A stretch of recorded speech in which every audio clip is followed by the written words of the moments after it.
जय हिंद दोस्तों। आज का वीडियो में आज का सेशन में आप लोग का स्वागत है। आज हम लोग garage and repair workshop Hubli का JEE departmental question paper solve करेंगे, जो कि आप लोग का 28 नवंबर 2021 का कंडक्ट हुआ था।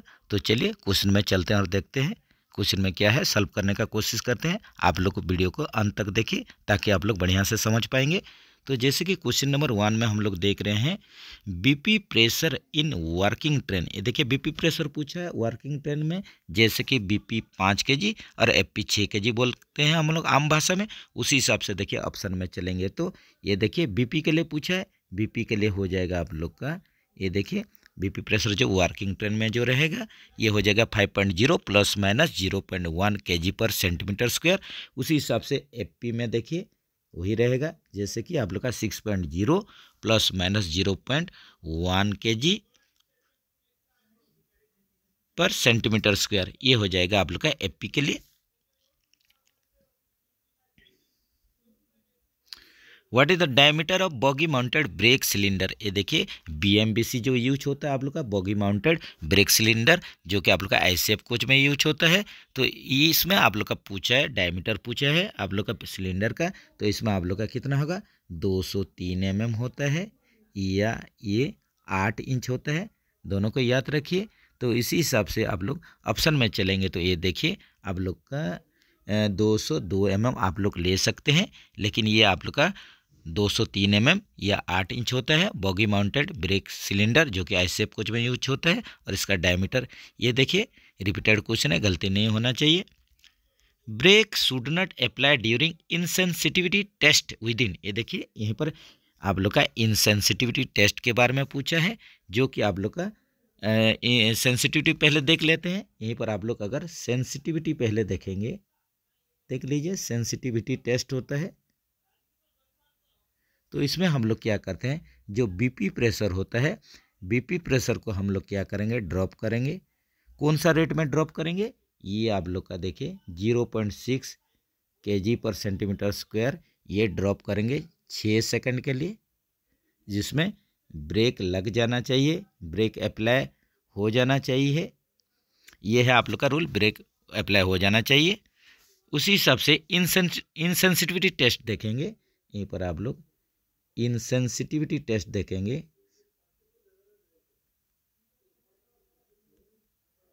तो ये क्या होगा, आप लोग बीपी प्रेशर जो ड्रॉप करेंगे तो कितना टाइम के लिए ड्रॉप करेंगे, देखिए ये ड्रॉप करेंगे आप लोग का 0.3 kg पर सेंटीमीटर स्क्वायर, ये ड्रॉप करेंगे आप लोग का 60 सेकंड के लिए। तो इसमें आप लोग का ब्रेक नहीं लगना चाहिए, ब्रेक नहीं लगना चाहिए, नॉट अप्लाई, ब्रेक अप्लाई नहीं होना चाहिए, ये भी याद रखिए। तो यहीं पर आप लोग का पूछा है brake not apply during insensitivity test within 60 second, याद रखिए। What is the choke diameter of guard emergency brake van. Guard emergency brake van में आईसीएफ कोच के लिए आप लोग का ये देखिए हो जाएगा 8 mm हो जाएगा। उसी हिसाब से एलएचबी आप लोग का कोच के लिए ये 19 mm होता है, इसको भी याद रखिए। The pulling force required for alarm chain testing should not be more than.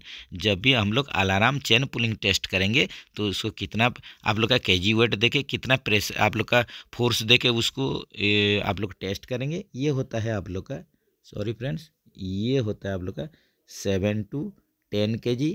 ये आप लोग का फोर्स में उसको टेस्ट किया जाता है अलार्म चेन पुलिंग टेस्ट को। तो इसमें आप लोग ऑप्शन बी के साथ चलिए।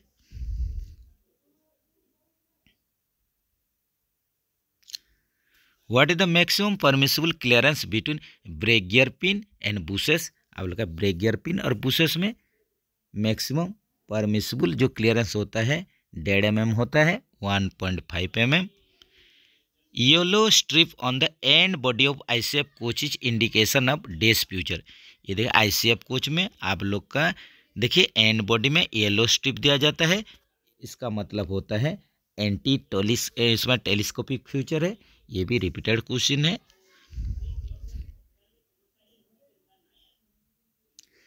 Maximum standard buffer height above rail level to centre of buffer each day समय।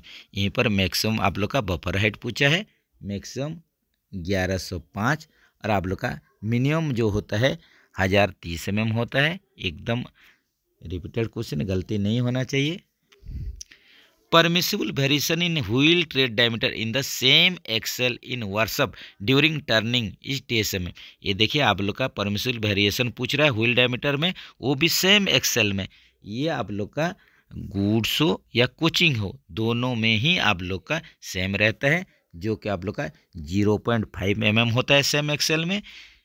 ऐसे ही आप लोग का देखिए दूसरा वीडियो में सब डिस्क्राइब किया गया है कि आप लोग का सेम एक्सेल में कितना, सेम आप लोग का बॉगी में कितना, सेम कोच या सेम वागन में कितना, ये आप लोग को जानना बहुत ही जरूरी है।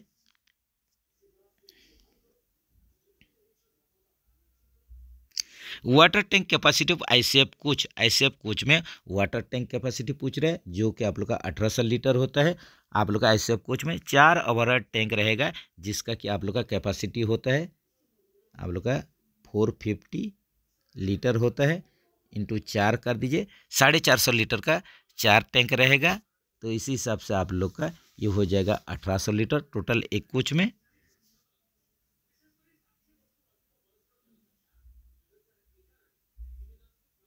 सोलबार of ICF coach consist of, ICF coach का सोलबार कौन सा सेक्शन से तैयार होता है? ये होता है आप लोग का क्या होता है, ये जेड सेक्शन से तैयार होता है। याद रखिए आप लोग का ICF कोच के लिए जो सोलबार होगा जेड सेक्शन में ये तैयार होता है। उसी हिसाब से आप लोग का LHB कोच के लिए अगर क्वेश्चन आता है तो इसमें आप लोग C सेक्शन लिखिए। LHB कोच का जो सोलबार होता है वो C सेक्शन का होता है। What is the approximate weight of empty biotoilet tank?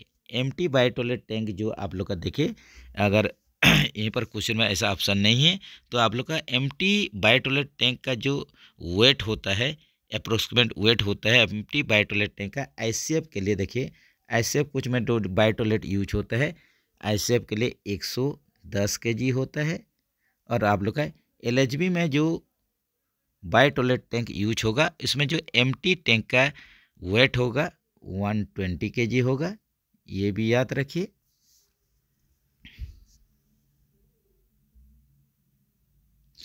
How many chambers are inside the biotoilet tank? Biotoilet tank के अंदर देखिए, बायोटॉयलेट जो टैंक रहता है उसका अंदर में जो चेम्बर रहता है ये रहता है आप लोग का 6 के संख्या में, याद रखिए, जो कि ऑप्शन में नहीं है। Frequency of SS2 in LHB coach, आप लोग का सब शेड्यूल 2 जो होता है LHB कोच के लिए, ये यहीं पर पूछ रहा है कितना साल में होता है, तो ये होता है 3 साल में। तो जैसे कि आप लोग जानते हैं, देखिए SS1 ये आप लोग का 1.5 साल में होता है। इसी हिसाब से आप लोग का SS2 हो जाएगा 3 साल में, SS3 जो हो जाएगा आप लोग का 6 साल में। ये सब आप लोग का सॉफ्ट शेड्यूल है, याद रखिए LHB कोच के लिए।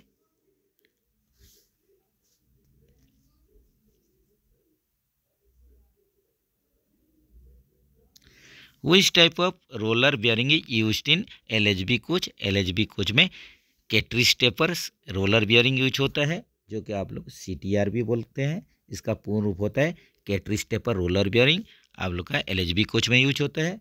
ये LHB कोच के लिए है। इसी हिसाब से ICF कोच के लिए SRB होता है, याद रखिए spherical roller bearing. Codal life of LHB coaches, LHB coach का कोडाल लाइफ यहीं पर देखिए 35 ईयर्स है। इसी हिसाब से ICF कोच के लिए ये भी याद रखें 25 years.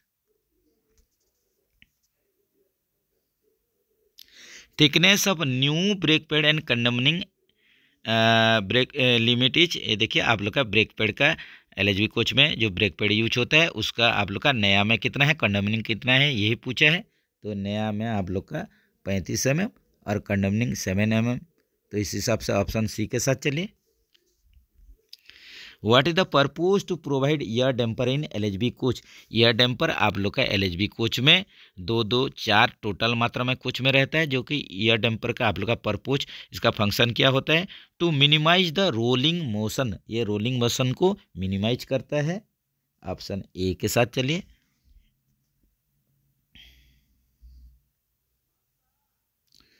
Non destructive test include, ये देखिए यहीं पर नॉन डिस्ट्रक्टिव टेस्ट पूछा है।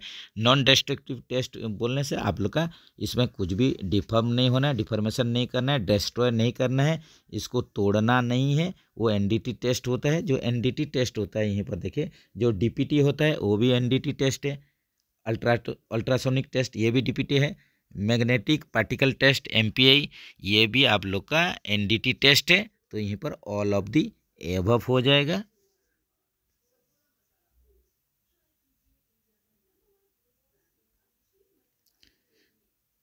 Standard form use to draw stock item, ये देखिए आप लोग का स्टॉक आइटम निकालने के लिए ये आप लोग का जो स्टैंडर्ड फॉर्म यूज होगा वो कितना होता है, S1313 यही स्टैंडर्ड फॉर्म है आप लोग का स्टॉक आइटम को ड्रॉ करने के लिए।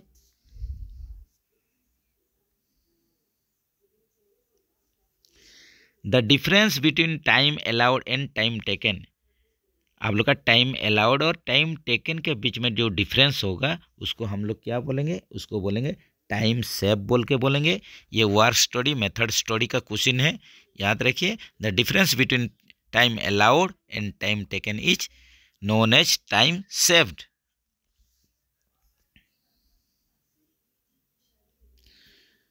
What is the paint used to paint LHB coach body, LHB coach body को पेंट करने के लिए जो पेंट यूज होगा ये होगा आप लोग का पीयू बेस्ड पेंट होगा। पॉलीयूरेथीन बेस्ड पेंट यूज किया जाता है एलएचबी कोच का पेंटिंग करने के लिए। ट्रांसपोर्टेशन कोड ऑफ LWFAC, ये देखिए एल पर एलएचबी हो गया, डब्ल्यू पर वेस्टिबुल हो गया, ए पर फर्स्ट क्लास हो गया, AC पर एयर कंडीशनिंग हो गया। तो इस हिसाब से क्या होगा, ये एलएचबी फर्स्ट क्लास AC हो जाएगा। ऑप्शन ए के साथ चलिए।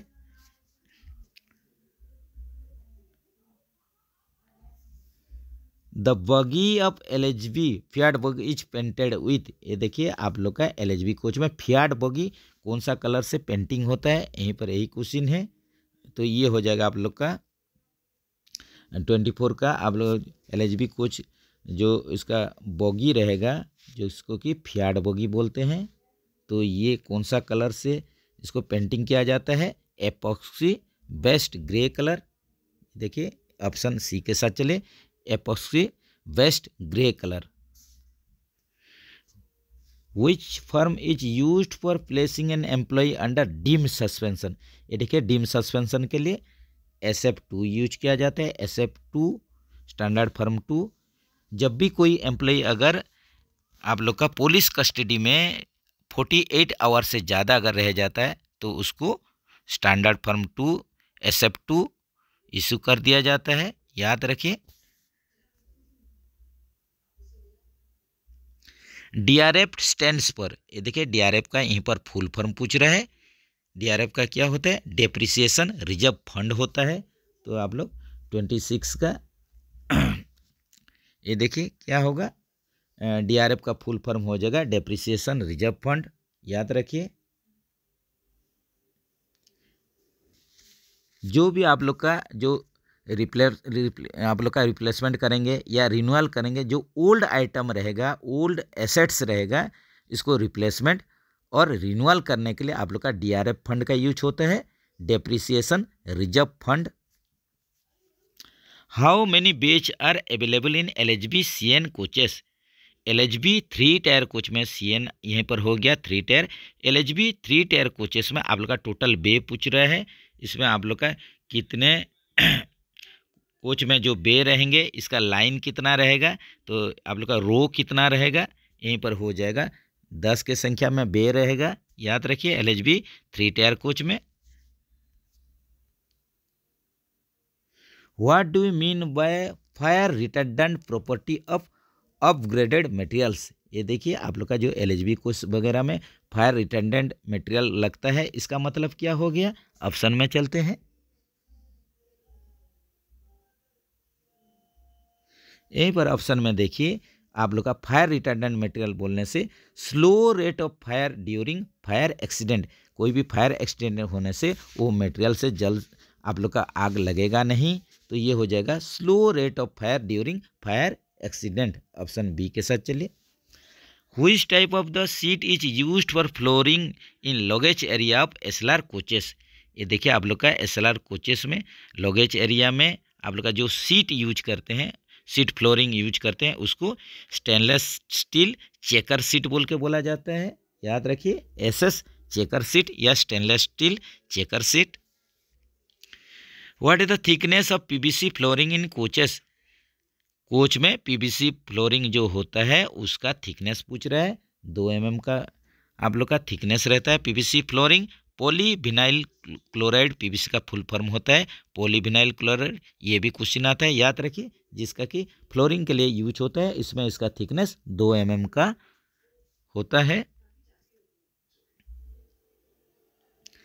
What is the quantity required to provide PVC sheet in compartment and laboratories of non-AC conventional coach?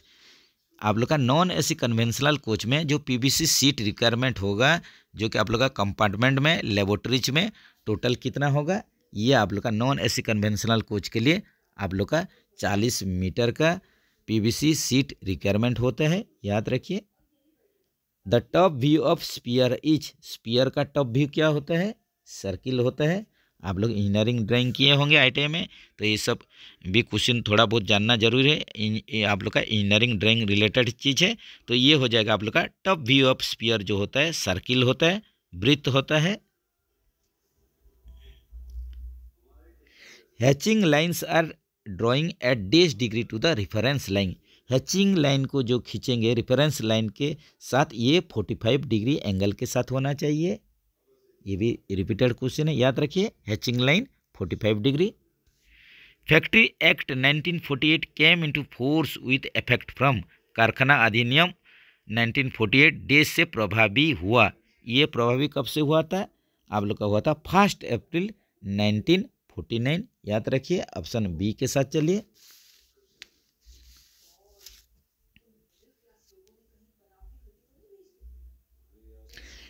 As per factory act, no worker shall be allowed to work in a factory more dash hours in a day. ये देखिए आप लोग का factory act के अनुसार कोई भी worker 9 घंटा से ज़्यादा नहीं काम करना है। तो ऑप्शन बी के साथ चलिए। A person who has ultimate control over the affairs of the factory under factories act 1948 is called as, एक व्यक्ति जिसका कारखाना अधिनियम 1948 के तहत कारखाना के मामलों पर अंतिम नियंत्रण होता है, उसे डेस कहलाता है। उसको क्या कहते हैं हम लोग? उसको बोलते हैं ऑक्यूपायर बोल के बोलते हैं। याद रखिए। ऑप्शन ए के साथ चलिए। वो होता है आप लोग का फैक्ट्री ऑक्यूपायर।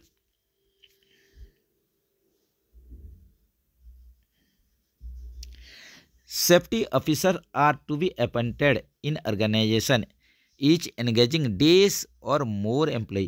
कोई भी आप लोग का ऑर्गेनाइजेशन या फैक्ट्री में 1000 या इससे ज़्यादा अगर एम्प्लॉय रहते हैं तो वहाँ आप लोग का सेफ्टी ऑफिसर का रिक्वायरमेंट होता है या रिक्रूटमेंट होता है इसमें। तो ऑप्शन ए के साथ चलिए। Under minimum wages act an adult means A person who has completed. ये देखिए आप लोग का जो मिनिमम वेजेस एक्ट के अंदर जो एडल्ट होता है, तो इसको एडल्ट किसको बोलते हैं? जिसका एज 18 या 18 से एबव होता है। याद रखिए। तो ऑप्शन में चलिए। ये देखिए ऑप्शन ए के साथ चलिए। This technique is employed for testing of roller bearing and pinions. ये देखिए आप लोग का यहीं पर कौन सा मेथड आप लोग यूज करेंगे रोलर बियरिंग और पिनियन को टेस्टिंग करने के लिए। जो टेक्निक आप लोग यूज करेंगे वो टेक्निक का क्या नाम है? ये है आप लोग का जैगलो टेस्ट होता है, जिस टेस्ट आप लोग करते हैं रोलर बियरिंग और पिनियन में। इसमें चेक करते हैं, इसमें कुछ क्रैक वगैरह है तो या कुछ फ्लॉ है तो इसको चेक करते हैं, जिसमें कि जैगलो टेस्ट यूज किया जाता है रोलर बियरिंग के लिए। याद रखिए। UST uses transducer which generates dash ultrasonic waves. Ultrasonic test में जो हम लोग यूज करते हैं तो उसमें कौन सा रे इसमें आप लोग का यूज होता है अल्ट्रासोनिक टेस्ट के लिए? यहीं पर यही क्वेश्चन है। तो जो आप लोग का जो रे इसमें यूज होता है अल्ट्रासोनिक वेव्स जो आप लोग का यूज होता है, ये आप लोग का फ्रीक्वेंसी कितना रहता है, हाई फ्रीक्वेंसी ना आप लोग का लो फ्रीक्वेंसी।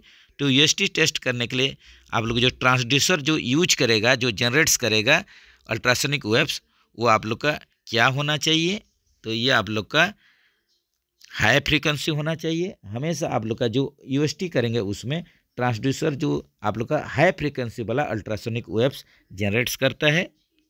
तो ऑप्शन डी के साथ चलिए। Dash is the principle behind dry penetration test. जो ड्राई पेनेट्रेशन टेस्ट करते हैं इसका प्रिंसिपल क्या होता है, इसका प्रिंसिपल आप लोग का कैपिलरी एक्शन होता है। ऑप्शन सी के साथ चलिए। Instrument use to measure the temperature above the range of liquid thermometer. Instrument हम लोग यूज करेंगे टेम्परेचर मेजरमेंट के लिए, जो कि आप लोग का लिक्विड थर्मोमीटर का जो रेंज होता है उससे ज़्यादा होना चाहिए। अबव द रेंज पूछा है, लिक्विड थर्मोमीटर का रेंज से ज़्यादा होगा तो आप लोग का क्या इंस्ट्रूमेंट यूज करेंगे टेम्परेचर मेजरमेंट करने के लिए, तो ये इंस्ट्रूमेंट हो जाएगा पायरोमीटर, जिससे कि आप लोग लिक्विड जो थर्मोमीटर होगा उससे हाई रेंज का टेम्परेचर को मेजरमेंट कर पाएंगे। पायरोमीटर, जो कि पायरोमीटर क्या है, एक डिवाइस है, यंत्र है, जिसमें हम लोग क्या करेंगे, ये नॉन कॉन्टैक्ट टेम्परेचर हम लोग ले पाएंगे। जैसे कि आप लोग का एक्सेल बॉक्स टेम्परेचर लेते हैं, इसमें इंफ्रारेड यूज होता है। तो ये होता है आप लोग का जो इंफ्रारेड जो गन यूज करते हैं, लेजर गन जो यूज करते हैं, ये होता है एक टाइप का पायरोमीटर होता है। याद रखिए, नॉन कॉन्टैक्ट टेम्परेचर इसमें लेते हैं। To control the lateral swing of the bolster, days have been provided on ICF bogie। ICF bogie में lateral swing को कंट्रोल करने के लिए इक्वलाइजिंग स्टे यूज किया जाता है। याद रखिए, आप लोग का lateral swing को कंट्रोल करने के लिए इक्वलाइजिंग स्टे इसमें फिट होता है ICF कोच में, ICF बोगी में। The gap between brake block and wheel tread on ICF coach to be maintained is. ये देखिए, आप लोग का ब्रेक ब्लॉक और चक्का जो रहता है, ब्रेक ब्लॉक और व्हील ट्रेड के बीच में जो गैप मेंटेन करके रखेंगे ICF कोच के लिए, ये कितना होगा, 5 mm होगा। रिपीटेड क्वेश्चन है। चलिए फ्रेंड्स, देखिए यहीं पर आप लोग का कुछ मैथ का क्वेश्चन है। जैसे कि हम बोले हैं, मैथ का क्वेश्चन आप लोग ट्राई कीजिए। अगर कहीं पर भी प्रॉब्लम होगा तो ज़रूर कमेंट्स में बोलिए। मैथ का क्वेश्चन इंक्लूड करने से वीडियो बहुत ही लंबा हो जाता है। तो आप लोग मैथ का क्वेश्चन को स्क्रीनशॉट ले लीजिए और आराम से आप लोग कीजिए, उसको ट्राई कीजिए। तो धीरे धीरे हम स्क्रॉल करवा रहे हैं, मैथ का क्वेश्चन आ गया है, 2-4 गो मैथ का क्वेश्चन रहेगा, उसको आप लोग ज़रूर कीजिए।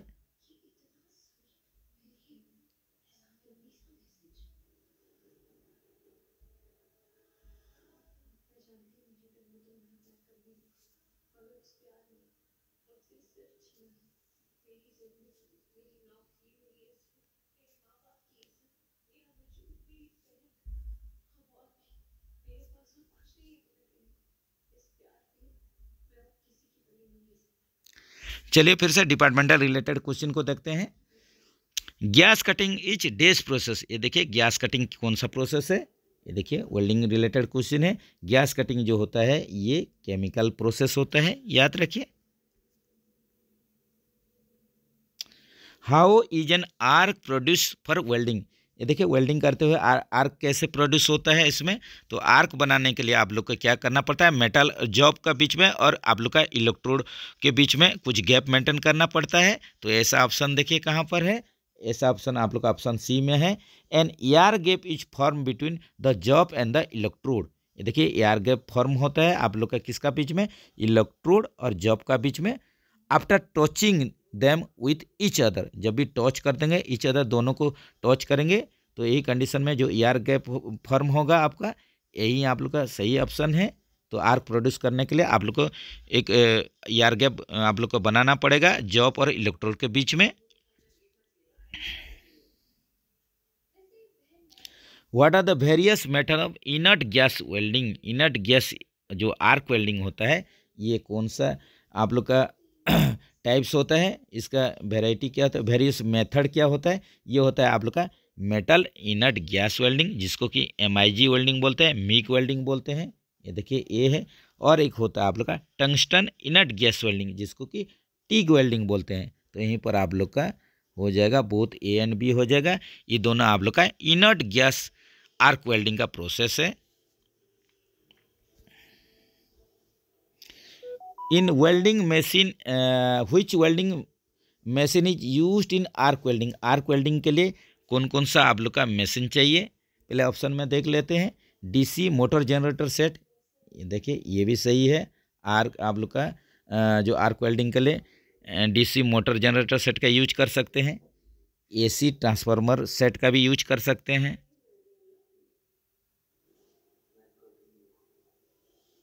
AC ट्रांसफार्मर विथ रेक्टिफायर, ये भी यूज कर सकते हैं। रेक्टिफायर जो कि आप लोग का AC को DC में कन्वर्ट करता है, तो AC ट्रांसफार्मर विथ रेक्टिफायर ये भी यूज कर सकते हैं। तो यहीं पर आप लोग का ऑल ऑफ दी अबव हो जाएगा। ऑप्शन D के साथ चलिए।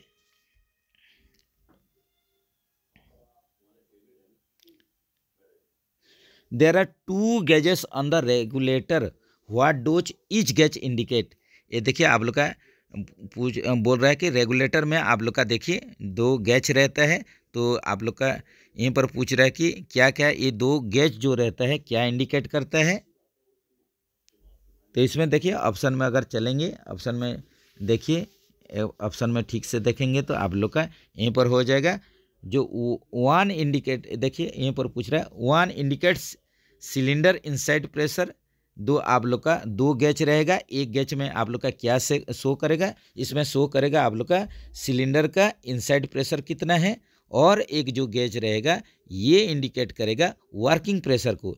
एक तो आप लोग का सिलेंडर का इनसाइड प्रेशर को इंडिकेट करेगा, और दूसरा जो रहेगा आप लोग का वर्किंग प्रेशर को इंडिकेट करेगा। तो रेगुलेटर देखिए आप लोग का जो 2 गेज रहता है रेगुलेटर में, तो इसमें जो आप लोग का गेज रहेगा एक आप लोग का सिलेंडर का प्रेशर को इंडिकेट करेगा और एक वर्किंग प्रेशर को इंडिकेट करेगा। यही 2 गेज का काम होता है। तो ऑप्शन आप लोग ए के साथ चलिए। The causes of spatter in welding is keeping, ये देखिए यहीं पर पूछ रहा है आप लोग का कॉजेस ऑफ स्पाटर पूछ रहा है। जब भी वेल्डिंग करते हैं तो स्पाटर निकलता है। इस स्पाटर निकलने का काम क्या होता है कि जब स्पाटर निकलता है इसका आप लोग का जो क्या चीज़ की क्यों, इसका रीज़न क्या है, क्या रीज़न के लिए आप लोग का वेल्डिंग करते हुए ज़्यादा स्पाटर निकलता है। इसमें क्या होगा आप लोग का टू लो वोल्टेज हो जाएगा। इसमें अगर टू लो वोल्टेज ज़्यादा आप लोग का बहुत कम अगर वोल्टेज हो जाएगा, इसके चलते आप लोग का स्पाटर निकलेगा, या टू हाई करंट,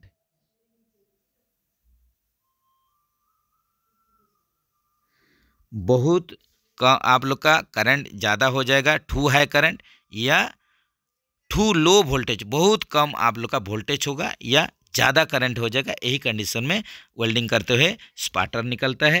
तो यहीं पर ऑप्शन देखिए क्या होगा, ऑप्शन यहीं पर आप लोग का हो जाएगा टू हाई करंट बोला है तो इसमें हाई करंट हो जाएगा। याद रखिए स्पाटर निकलने का जो आप लोग का कॉजेस होता है, कारण होता है कि हाई करंट इसमें फ्लो होता है। करंट को कंट्रोल करना पड़ेगा तब जाकर आप लोग का स्पाटर कम निकलेगा। साइनिडिंग एंड नाइट्रिडाइंग आर 2 मेथड्स ऑफ, ये देखिए ये आप लोग का साइनिडिंग और नाइट्रिडिंग जो प्रोसेस है ये आप लोग का केस हार्डनिंग का प्रोसेस है। याद रखिए ये हो जाएगा आप लोग का केस हार्डनिंग जो होता है। केस हार्डनिंग में 2 टाइप्स होता है, एक साइनिडिंग होता है, एक नाइट्रिडाइंग होता है। याद रखिए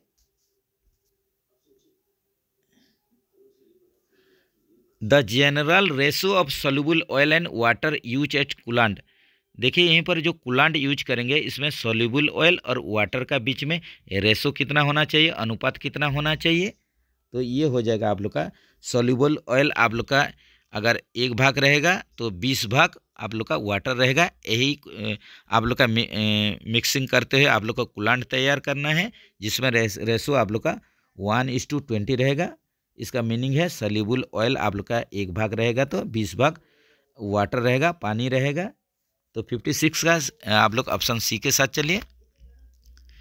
the least count of vernier caliper is, ये देखिए mm में दिया है। आप लोग का मैट्रिक स्केल के लिए लिस्ट काउंट आप लोग का जो होता है, सबसे जो कम आप लोग जो मेजरमेंट लेते हैं, लिस्ट काउंट लेते हैं, ये क्या होता है 0.02 mm होता है, इसको याद रखिए।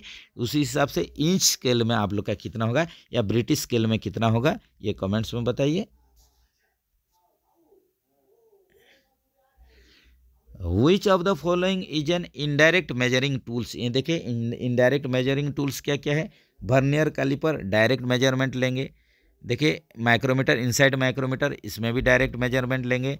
यूनिवर्सल बिवेल प्रोटेक्टर, इसमें भी डायरेक्ट आप लोग मेजरमेंट ले सकते हैं।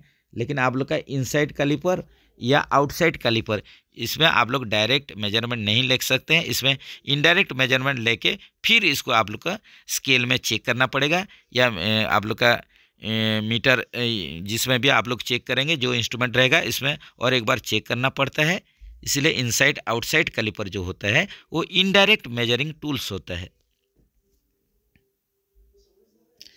Cutting of aluminium sheet is not possible by using. ये देखिए आप लोग अगर एल्यूमिनियम शीट काटना चाहते हैं तो ये देखिए गैस जो आप लोग का कटिंग होता है ऑक्सी फ्यूल कटिंग, इसमें आप लोग को नहीं काटना है या इसमें कटेगा नहीं। Cutting of aluminium sheet is not possible by using oxy fuel gas cutting. बाकी आप लोग प्लाज्मा कटिंग में काट सकते हैं, एब्रासिव में काट सकते हैं, लेकिन ऑक्सी फ्यूल गैस कटिंग में एल्यूमिनियम शीट को नहीं काटना है या कटता नहीं है।